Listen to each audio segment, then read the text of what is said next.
Hi, I'm Victor Miller. I wrote Friday the 13th, and you're listening to GenreTainment. Hello, everyone. It's time for another episode of GenreTainment over here on SciFiPulseRadio.com. We're your hosts, Marx and Julie, and GenreTainment is where we give you interviews with writers, directors, producers, and actors in both independent and not-so-independent creations. And for today's show, we get a little creepy as we talk about the world of Lovecraftian horror with our guest writer and editor, Mike Davis. Lovecraftian horror are stories by and inspired by classic horror writer H.P. Lovecraft. Davis went from superfan to much more after starting the Lovecraft eZine a couple years ago. The site has become a hub for Lovecraft fans and Lovecraftian writers. Davis tells us why he started the site, what you can find there, and talks at length about the cultural impact that H.P. Lovecraft has left. Now, before we get started with the interview, we do want to point out that the music you just heard at the beginning of the show was a snippet from the theme song for our web series, Reality on Demand, a song composed and performed by our friend T. Sean Hardy. You can find our web series at realityondemandseries.com, which, if I remember correctly, does have the Necronomicon in it. But in a less serious matter than the tales you would read in the Lovecraft eZine as a general rule. Yes. Speaking of which, let's get started with our interview with Mike Davis.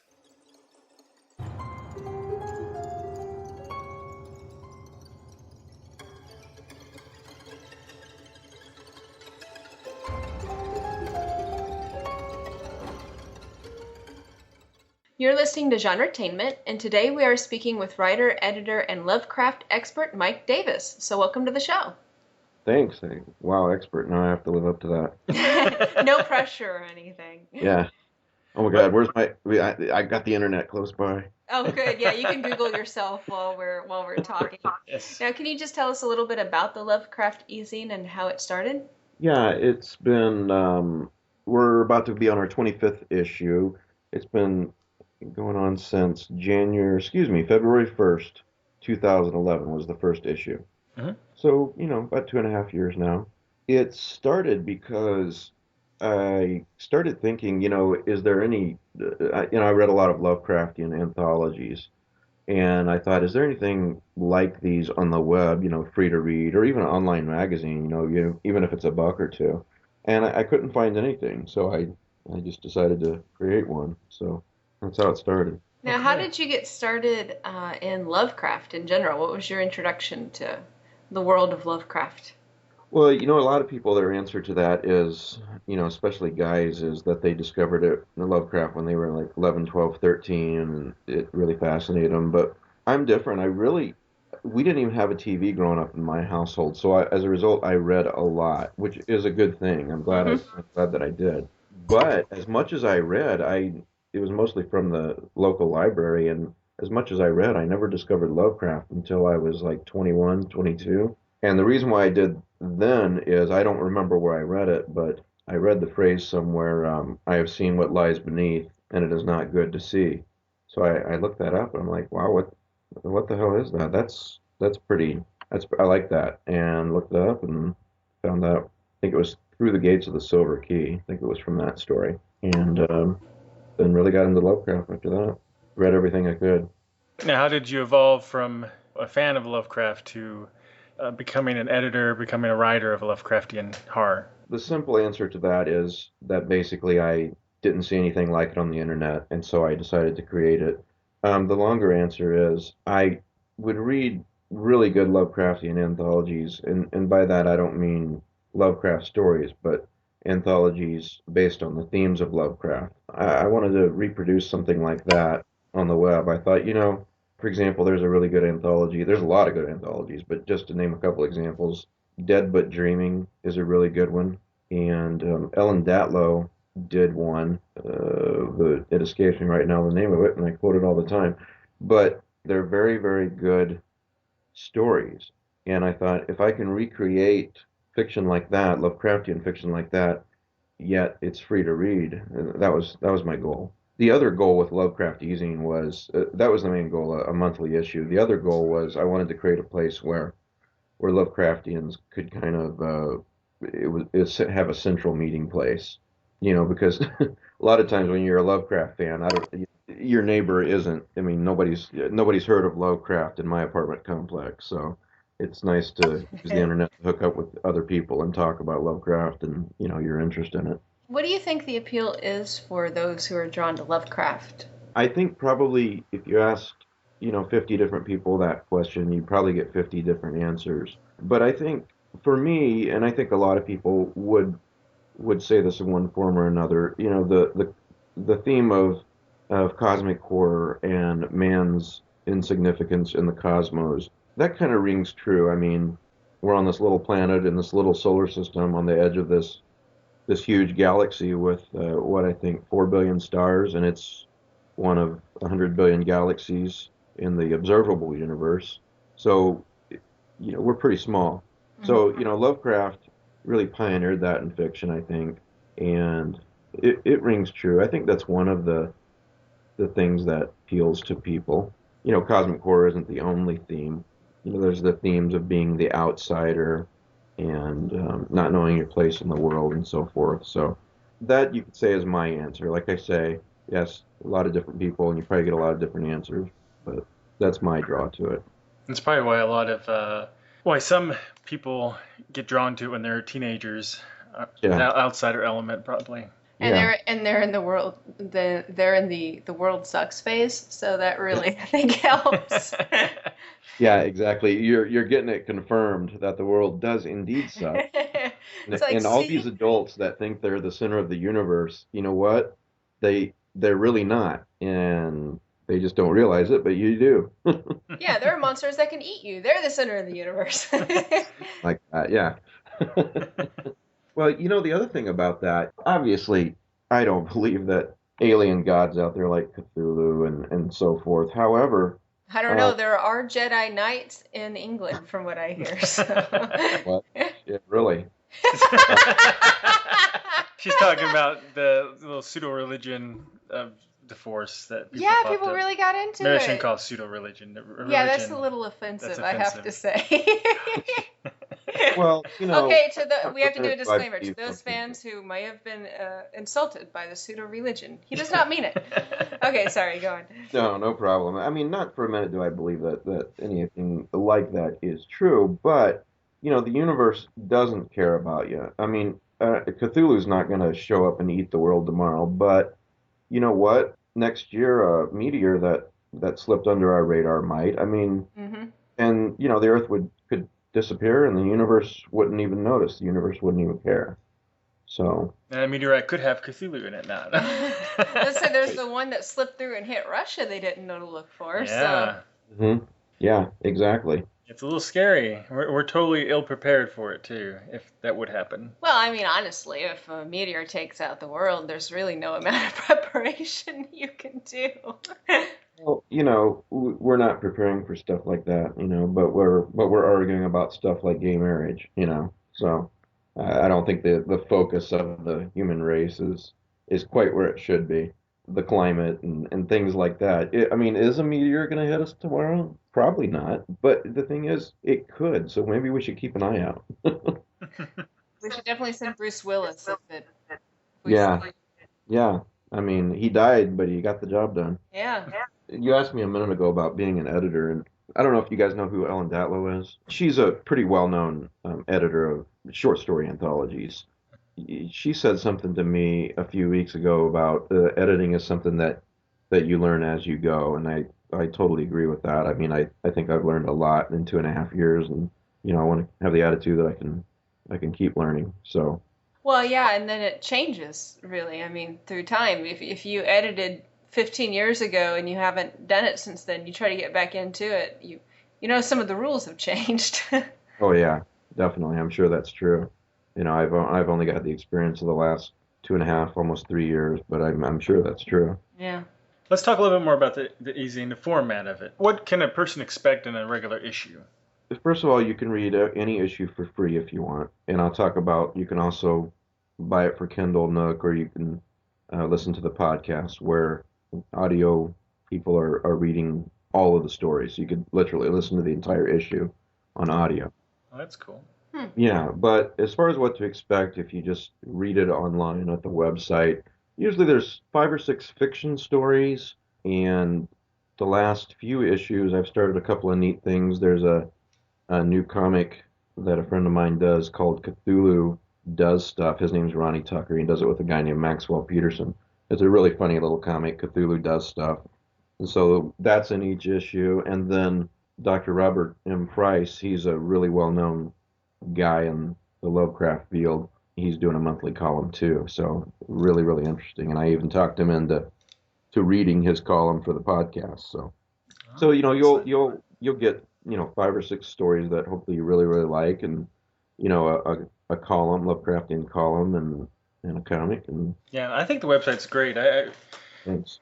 I know I found it a few months ago when I was looking for more about Lovecraft and other works, and ran across it, and I was like, wow, that's really great. Because you, on your website, the blog portion of it, you point out a lot of news and Yeah. stories that are happening or Lovecraft-wise out about. And you also, then of course you have your eZine, and then you also do the Google Hangouts Right.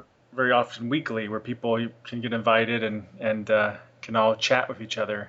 Yeah, let me talk about them for a second, if you guys don't mind, and about there's a blog portion to the site where I blog probably 4 or 5 times a week about Lovecraftian stuff. The eZine Facebook page, I post even more links about Lovecraftian stuff. So it's not just, there's a issue once a month and that's it. There's a lot of stuff happening at the website. And then you mentioned the Google Hangouts. It's basically, like a little informal TV show, I guess, where Google Hangout allows up to, I believe it's 9 people in a video chat room. It's a really good format, and it has the feel. It's the next best thing to be in the same room with them. Mm-hmm. And then the nice thing is that people can watch it live while we're doing the video chat. And I also archive it on YouTube so people can watch it later if they can't watch it live. I do it every Sunday at 6 p.m. Eastern. So I tell people that you don't have to be a writer or an editor. Most of the video chats, unless there's a special case, everyone's invited to join, up to 9 people. And then there's an unlimited number of people can watch it. So we do it every Sunday at 6 p.m. And then lately I've been doing once a week, kind of a late night video chat as well, usually on Saturday nights. So that's even more informal. Just us sitting around yakking about Lovecraft, but it's been really, really popular. So Yeah, because you guys talk about all sorts of topics about Lovecraft and Lovecraft related stories. actually, I think that's the one you were in a week or so ago. This one of the late night ones. Yeah. Yeah. And Because I think it was late night. Because I remember thinking, "Are you sure you got that time right?" Yeah, I kind of have this thing. I like the thought of late night talk radio and Well, yeah, it really makes sense with Cthulhu too. yeah, Yeah. yeah, With any Lovecraft, really. I mean, it seems to set the mood a bit more than okay, Yeah. and a bright sunny Sunday afternoon, and we're gonna Let's talk about the end of the world. Unless- let's talk about the end of the world, and I'm gonna be lounging out in the park Unless with my it's- laptop, Unless it's storming, then that's good. Unless it's storming. Then if it's storming real So, bad, you're going to be streaming out of your cellar. But, I kind of had the thought that what you just said about it being late at night and you add the video element, of course. So, but yeah, everybody Well- should have, like, low lighting and some candles going. It'd be great. I usually do have candles going. There you go. And Lovecraft, a lot of his stories had to deal with dreams and everything, so it's kind of fitting. Mhm. Yeah, Right before you go to bed, talk about it. Kind of, and also reminds me a little bit like late night, the old Art Bell Yeah. talk show. yeah. I was gonna say that. It's I never really listened to Art Bell when he was on. I mean, I heard it once or twice, but I always really liked the idea of it. Art, he's out basically in this desert radio station, and people all over the world are listening, and they're talking about this spooky stuff. Yeah. So Yeah, there you used to be able to, late at night, and if the weather conditions are just right, just go up and down your radio dial, and don't know what you're going to find. And then you could also have some real gems late night television. It didn't used to all be infomercials, and you used to find some, great gems that were just odd and you wouldn't find other times of day. And I guess it's all pretty much now moved to the internet. Yeah. But, Yeah, and I've even looked for some really good live late night talk stuff on the internet, and I haven't really found anything good. So, Yeah. but I'm looking in the wrong place. But that was kind of my thought process with the late night video chats. So Yeah. Well, it's sort of like you know, Lovecraft, you don't really think of, he said, oh yeah, late at night before you go to bed. He'll be like, oh, I'm going to relax and read before I go to sleep. I'm like, you're reading Lovecraft. Are you sure that's healthy? Sure. Are you yeah, sure? Because that would give me I have been nightmares. having weird dreams lately. Yeah. And you've been well, reading Lovecraft. I think reading horror in general, and and Lovecraftian horror, sometimes it's an escape from, the real world horrors out there that we can't do anything about. So, Yeah. Yeah. You know, that's like watching, movies and TV shows where there's like some monster or creature that they get to hunt and kill. It's like, that it's so much easier when the bad guys look different and mhm. they have a particular way of behaving and you can hunt them down and get rid of them. It's not like real life. Yeah, exactly. So I really wanted to accomplish two main things. I mean, there's a lot of things I want to accomplish, but two main things with the Lovecraft eZine. Number one, the monthly issue, and for people to be able to read each issue and think, damn, these stories by and large are every bit as good as a Lovecraftian anthology that I'm paying, $12 to $15 for. That's number one. And number two, to bring Lovecraftians together. The video chats we've been talking about, that's just one way of doing that. But, like I said, when you're a Lovecraftian, probably no one in your immediate area most of the time is. So it's nice to have a place where people can congregate and, talk about what's something that's important to them. Yeah. So, I've noticed something else on your YouTube channel. You do hangouts, Call of Cthulhu gaming oh yeah. hangouts. Yeah, we do those on Friday nights now. Friday nights at, let's see, we're doing them at 9 p.m. Eastern now. Mhm. And yeah, I thought, and when I had this thought, I had never played Call of Cthulhu, Oh, really? uh, but I knew what it was all about, and I thought, I want to get into this. I can't find anyone to play with in this town of 3,000 people that I live in, and so why don't I just do a Google Hangout where we do it, and it's been very successful. We're about to start our third game, so it's been pretty popular. That's very cool. Are you guys playing like published stories, or your game judge creating them? We can do both. The guy that was the game master of the last game, Lyle, he wrote it himself. But I'm going to be the game master starting tomorrow night, and you can go to drive-through-rpg, I believe it is, .com, Hmm. and you can buy different Call of Cthulhu scenarios, PDFs. Of course, you can buy them in bookstores too. There's a lot of different scenarios that you can do. So, but that's an easy way. Drive-through-rpg.com. You go in there and you pick a scenario and you basically it's telling a story, but the players are in the story. Hmm. Hmm. So, Yeah, in case our listeners aren't exactly sure what Call of Cthulhu is, it's a role-playing game, pen and paper role-playing game, kind of like Dungeons and Dragons, except it's all set in the world, like a Lovecraft type world, either the 20s or modern day. There's a few variations. Yeah. right. And the main difference between it, you're right. It's pretty much the same. It's the same concept. The one big difference with Call of Cthulhu games is that usually most of the players don't make it out alive. It's a Lovecraft story, so everybody either dies or goes insane by the end of the game. So, As it should be. yeah, exactly. Yeah, very different. Dungeons and Dragons, your end goal is to become like some kind of godlike being, pretty much, because you level up so high. But in Cthulhu, you usually go insane or die. But at least you Yeah, know that ahead of time going into it. So. yeah. It's a lot of fun. And we use an application in the Google Hangout chat window to do the dice. So when somebody rolls the virtual dice, everybody can see what they've rolled. Oh, And I was wondering about that. Oh, I didn't know they had that. That's really cool. yeah, it's pretty neat. And that's like the video chats that we do on Sundays and sometimes Saturday nights. People can watch the games live. And actually, I think people get a real big kick out of watching the games live because we probably progress about half as fast as we should because we're always cracking up. So it's a lot of fun. That's the best kind of games when Yeah, you spend those are half the fun. time joking around. Yeah. So I don't think you can take it too seriously. So.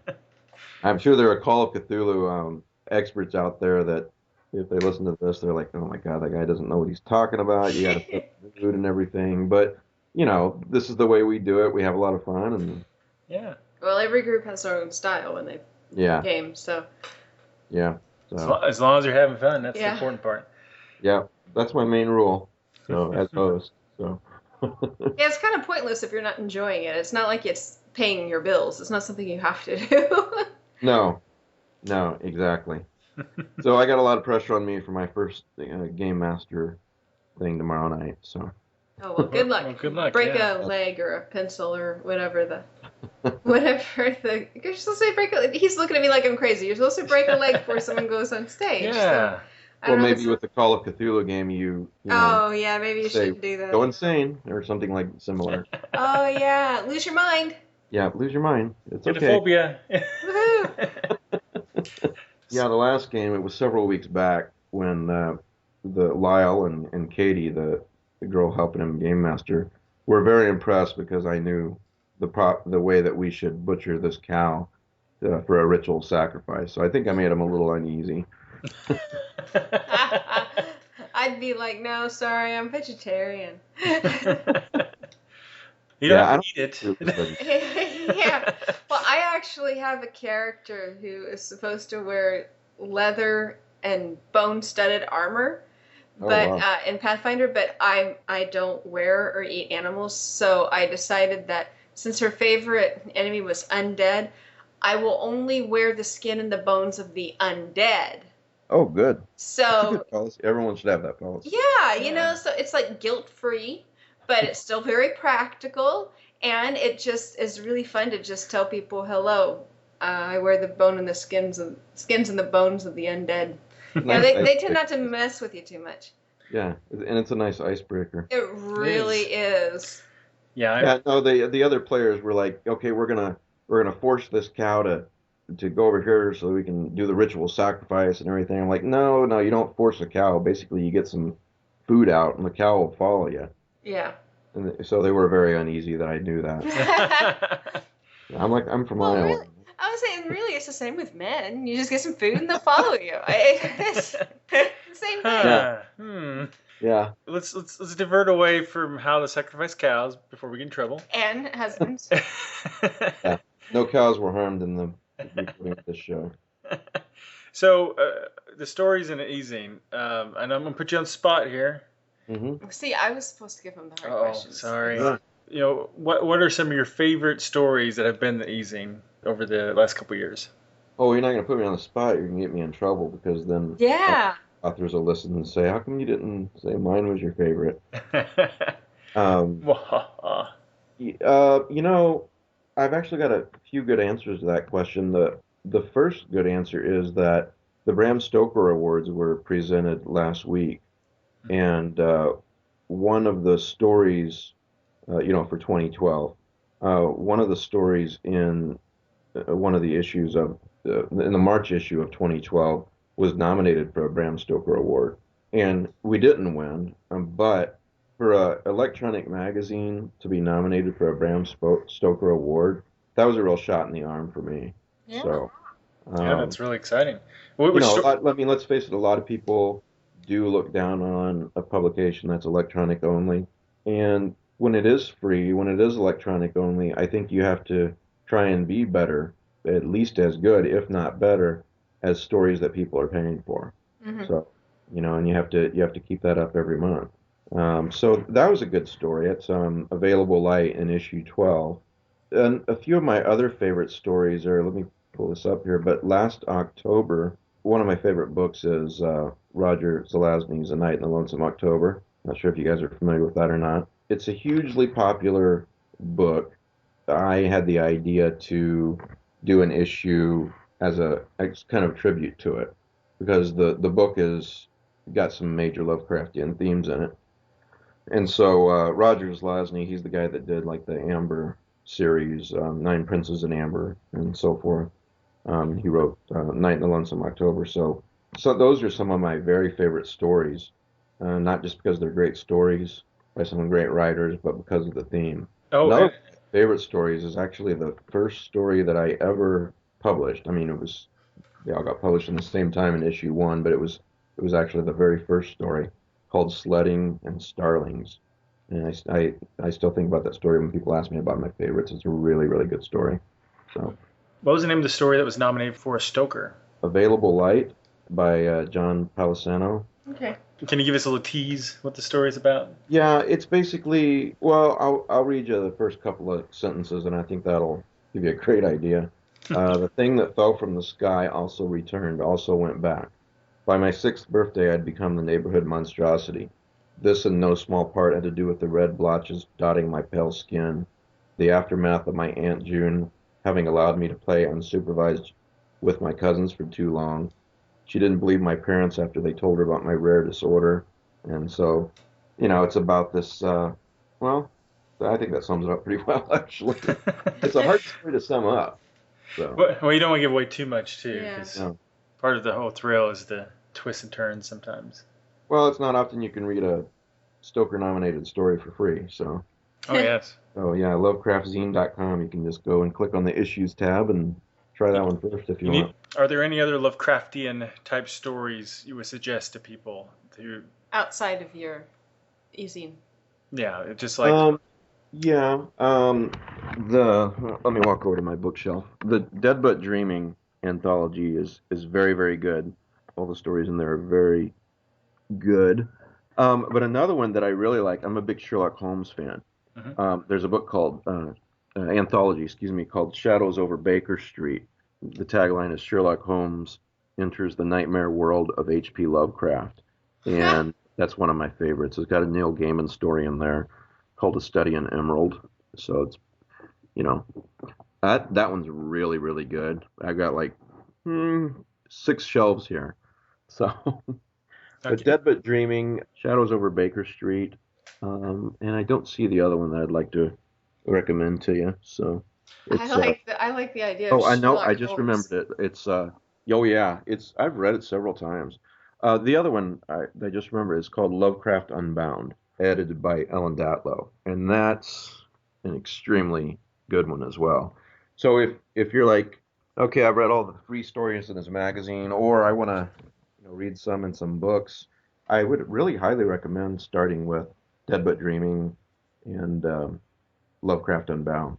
I think they're pretty awesome. I think the Sherlock Holmes one appeals. Yeah, to that one me too. Yeah. To check that one out.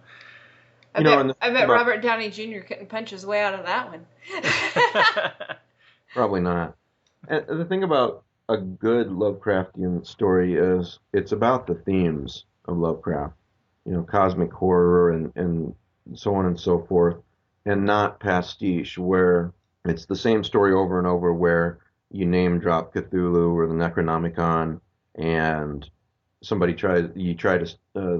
main protagonist tries to stop a cult from bringing about the end of the world. I mean, that's been done over and over and over. As I say on my submissions page, putting Cthulhu in your story or the Necronomicon doesn't make the story Lovecraftian. It's Dead But Dreaming, Lovecraft Unbound, and my magazine. They're stories that invoke the themes of Lovecraft, and not so much being derivative of Lovecraft. And we should mention that if someone is listening to this and they want to submit a story, how do they go about doing that? Well, typically you just go to the usually I should say, you go to the website lovecraftzine.com. That's the Lovecraft eZine website, and one of the tabs at the top is submit. I've got probably a couple months more moratorium on submission because I've got so many to get through, but I will restart them soon. So let's give you another tough question. Okay. Since we're talking about Lovecraft, let's talk about the man himself, H.P. Lovecraft. He's written, I think, over 70 stories probably. He's quite a few. Yes. Which of those is your favorite and why? It's like picking your favorite child. Yeah. That's actually a pretty easy question for me. The 3 come to mind. Shadow over Innsmouth is a favorite. At the Mountains of Madness is one of my favorites, and The Shadow Out of Time. I said 3, but I lied. I should say 4. The 4th one was a collaboration between Lovecraft and a guy called R.H. Barlow called The Night Ocean. And actually, of any story that Lovecraft pen touched, that's actually my favorite.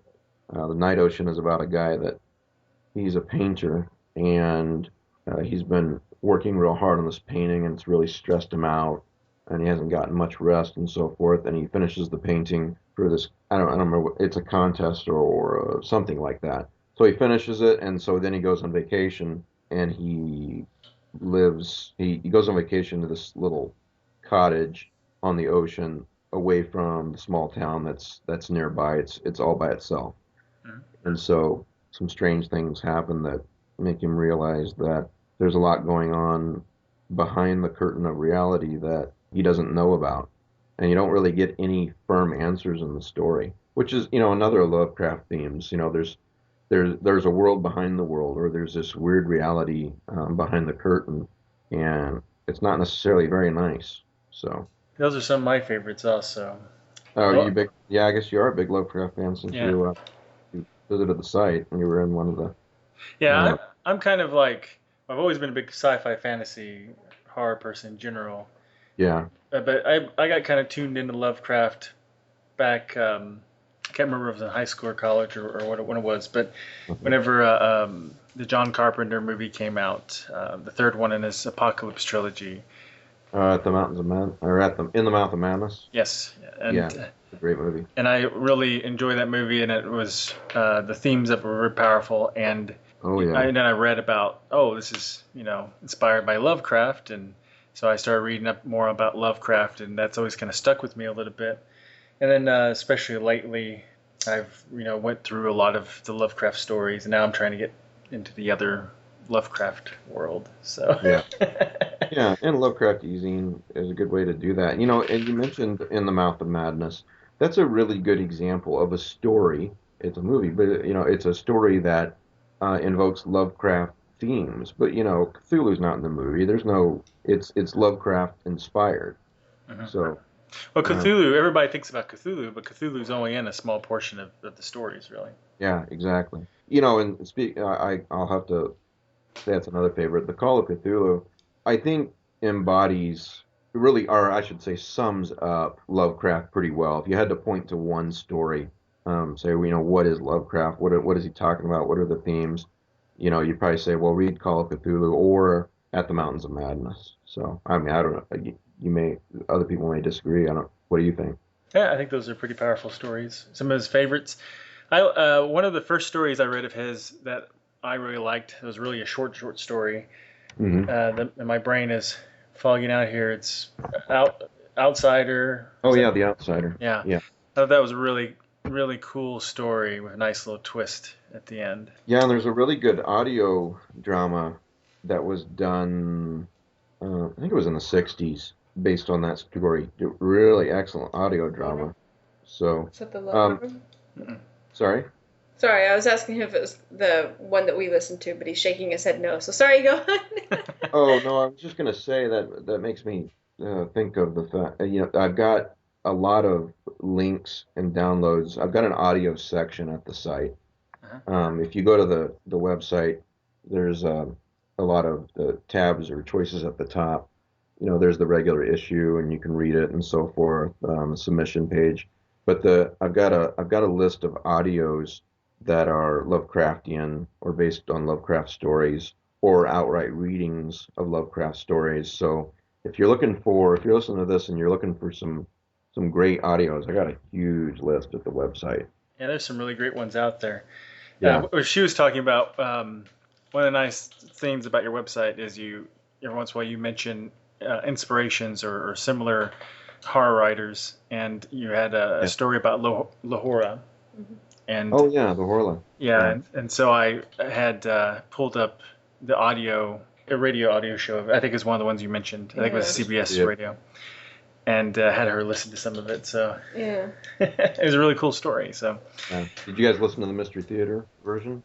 I believe so. I think that was the CBS 1970s. Yeah. Yep. Yeah. CBS Radio Mystery Theater. Yeah. I like So- radio I theater. do too.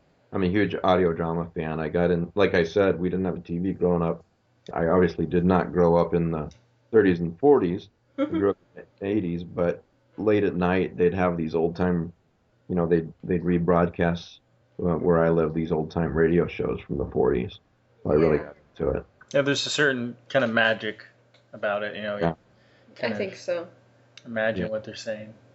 All the nice little sound effects. It's Mhm. really clever how they can communicate what scenes, what locations these actors are in without having to say anything. You don't see anything. Yeah, Just you by can hear sound. the noises on the street or the seagulls by the ocean and the Yeah, Yeah. it's really neat. Yeah, and people that aren't into it don't realize there's a difference between audio readings and audio drama. Mhm. Audio readings are basically somebody's reading the book or they're reading the story, and audio drama is, you mentioned the sound effects and you've got, each actor is playing a different part. You've got different actors for different parts and so forth. I have a hard time mentioning anyone who doesn't know the difference because, I mean, haven't they listened to NPR and Garrison Keillor's Prairie Home Companion?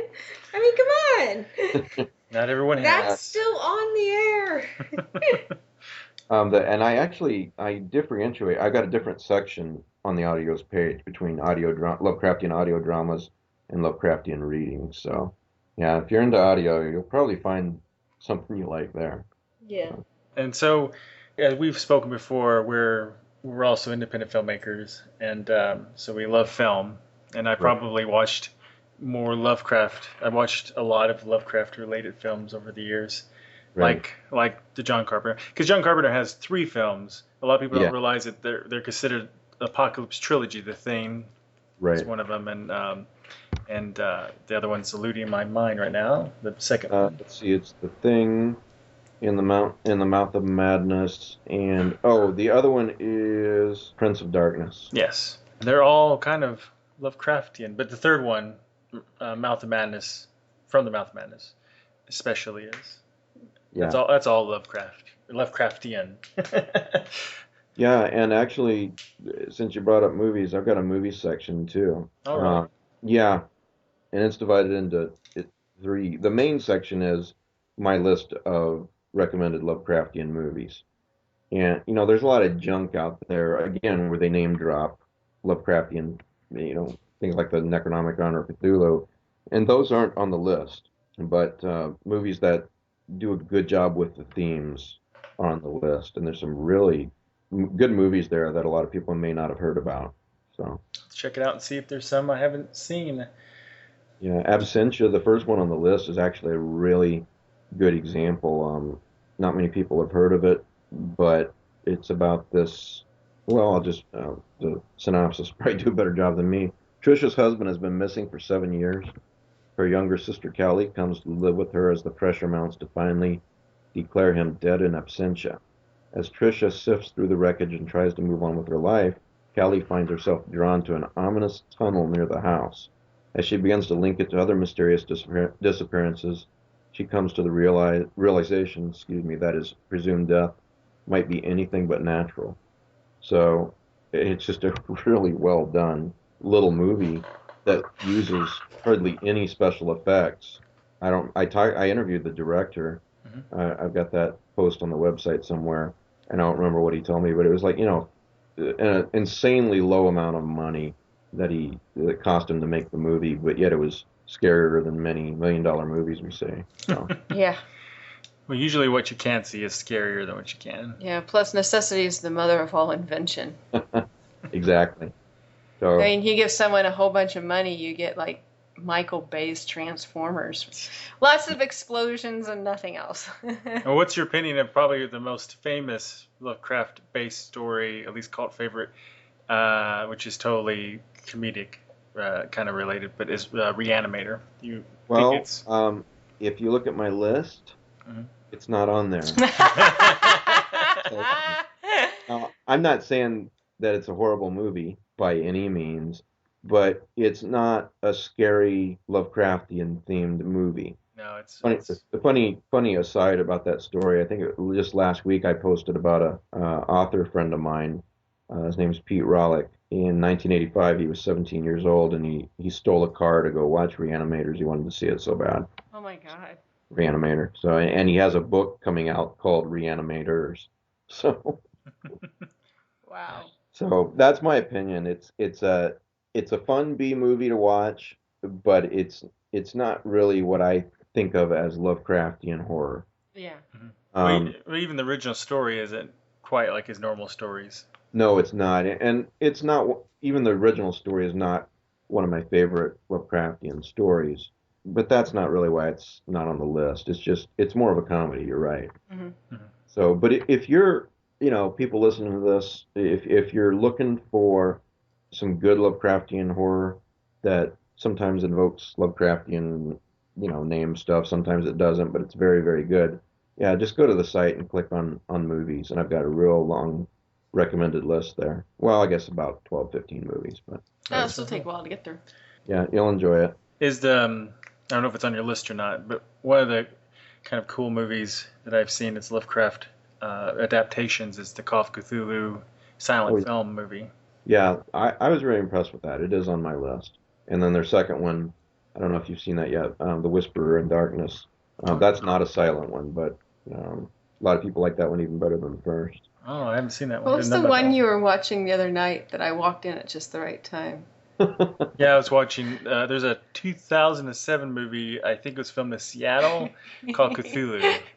Oh, yeah. I was late getting home from work, and so he's just like, I know what you mean. oh my God. Apparently, just as someone says, who are you waiting for?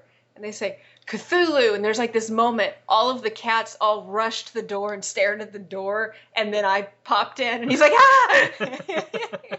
That's when you wish every moment of your life was filmed privately for your own use later on, Yeah, I walked in, and I'm like, what?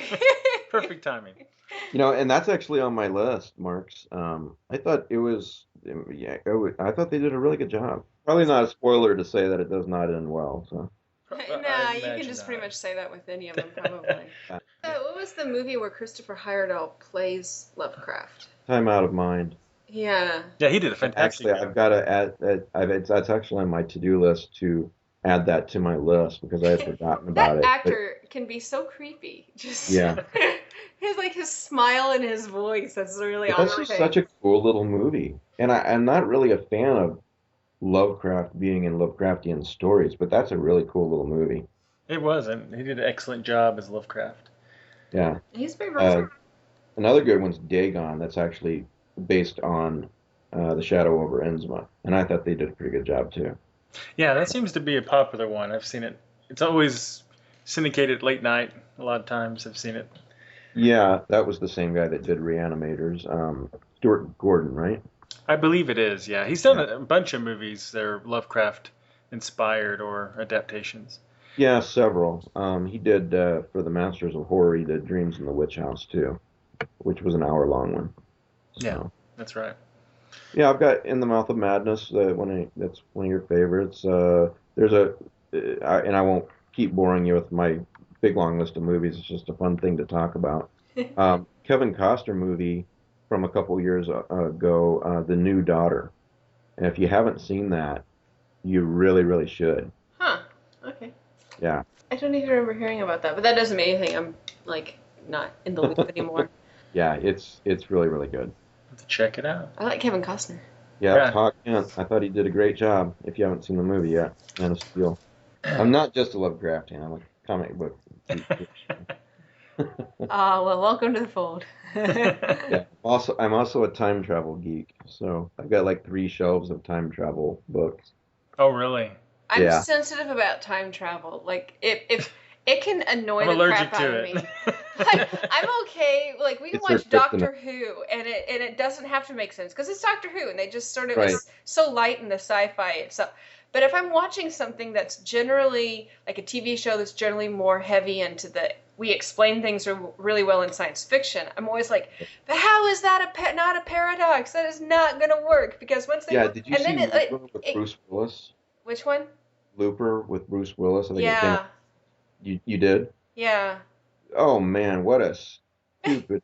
I mean, at the very, I'm not going to say any spoilers here, but man, it made absolutely no sense. The paradoxes. Yeah, I thought it was well acted. Yeah.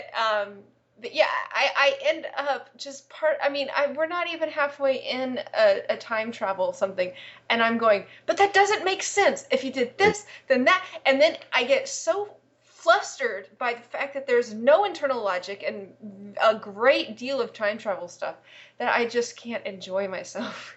Yeah, I'm exactly the same way. In fact, And Marx is like, why can't you just shut up and watch it and enjoy it? that's pretty much exactly what happened with Looper. I was saying that about Looper, and my wife was like, can we just watch the movie? I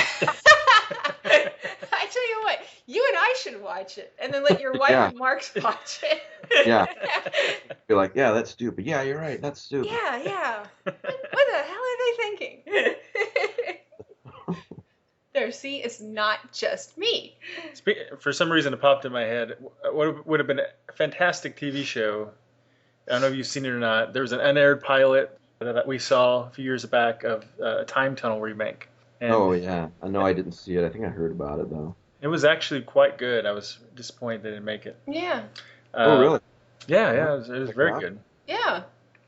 I Um, forgot about that. That was actually pretty good. Yeah, I don't know why that popped in my head, but I don't know. And I don't know why some of these shows get picked up and some of them don't. Some of them that get picked up have terrible Yeah. pilots. Yeah. I like it so much that if I ever do a second magazine, it would probably be quarterly because, instead of monthly. But if I ever do a second magazine like Lovecraft eZine, that kind of format, it'll be time travel themed. So Yeah, just do it quarterly. And then if in the future you decide to do more, you can go back in time and insert Exactly. more issues. in fact, the only way that your story will be accepted is if you send it to me after I published it. Right. excellent. I like this. We can work out some rules here. It's sort of like on the Big Bang Theory, where he's for the roommate agreement signing all these paperwork, and he goes, and this is where you agree that if you create time travel machine, that you'll come back in exactly 5 seconds and let us know. So he signs it, and they wait, and he's like, darn it.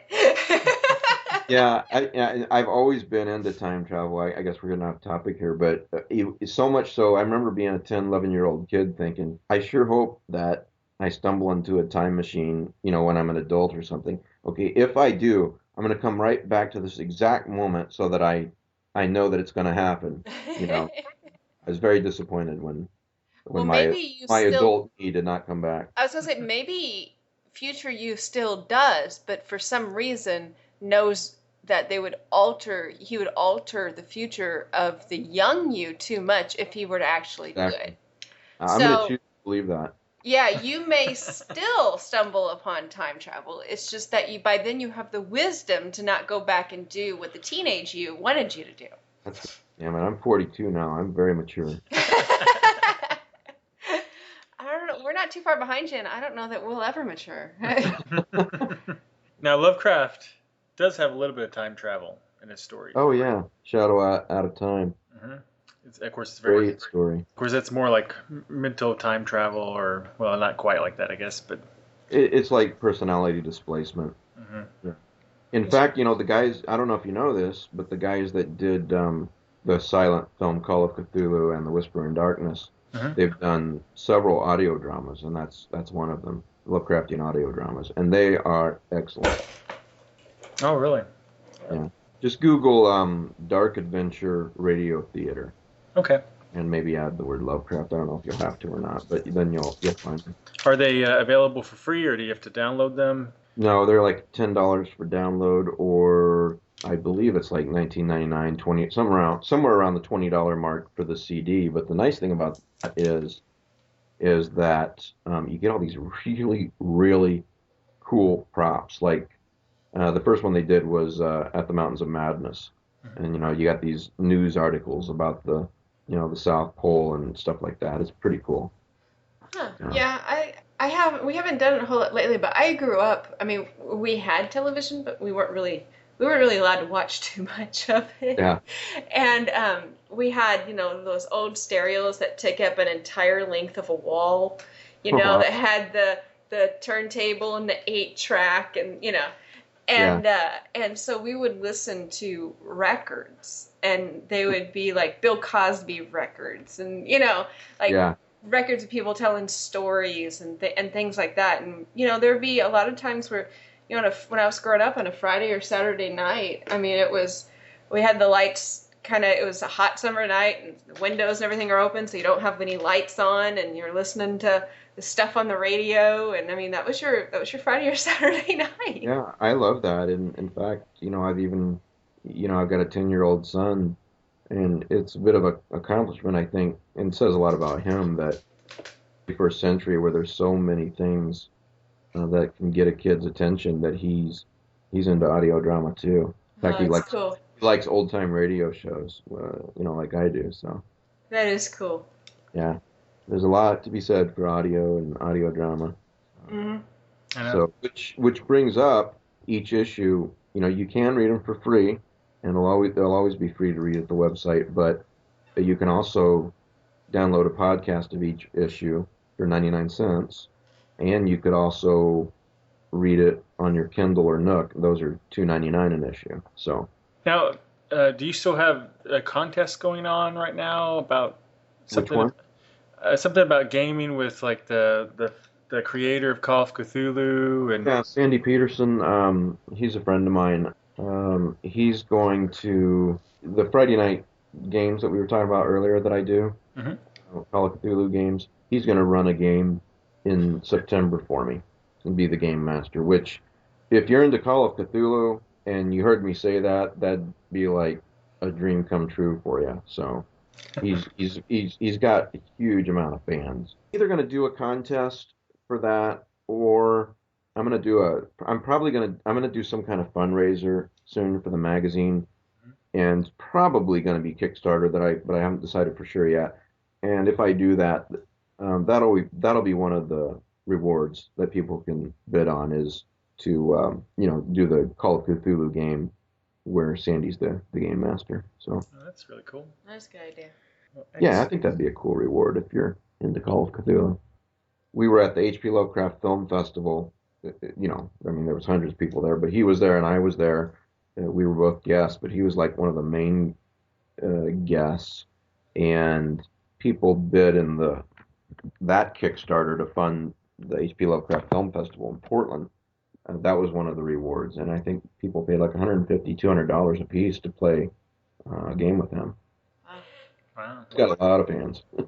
Before you go, if we could get you to tell everyone, you know, where on the web again, where they can find all your stuff. Yeah, thanks.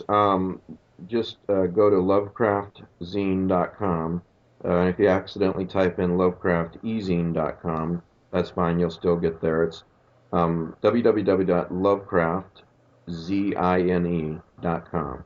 Okay. And that's where you can read the monthly issues and the blogs there, and you can see the list of recommended Lovecraftian movies and audios and all that good stuff that we've been talking about. And then also got a huge Facebook page. There's like there's over 10,000 followers now. That's facebook.com/LovecraftZine. So if you're into Lovecraft, I post about Lovecraftian links and stuff like that. So Yeah. those are the two main places. And you're on Twitter and you got a YouTube channel too, I'd imagine. So Yeah, the link to the YouTube channel and the Twitter is on the left side of the website, so it's pretty easy to get to. Okay. I won't bore you with the URLs here. Can I say one last thing? The weekly Google Hangouts, everyone's welcome. If you're into Lovecraft, you're welcome to either watch the show live or you can join us in the chat room. So And how can people get to that? just go to the website, lovecraftzine.com. Again, the top menu. If you look at the right side, you'll see one of the choices is chat, and that's the video chat. It'll give you all the details there. Okay. oh, excellent. Yeah, great. Thank you. All right. Well, you have a really great evening, and You too. Thanks a lot, guys. Have a all good right. night. Thank you. Thank you. Bye. Talk to you soon. Bye.